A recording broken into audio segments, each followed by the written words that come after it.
Nagsimula ng pagbabawal sa mga e-bike, tricycle at pedicab sa National Road sa San Mateo, Rizal. 29 ang nahuli ng LGU. Ang isa sa mga nahuling tricycle driver sinabing hindi alam ang bagong utos ng munisipyo na may multang 2,500 pesos.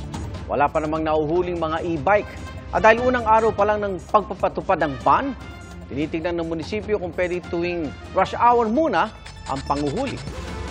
Ang utos ng San Mateo LGU ay nakabatay sa Memorandum Circular ng DILG noong Disyembre na nagbabawal sa mga tricycle, pedicab at motorized pedicab sa mga national road sa buong bansa.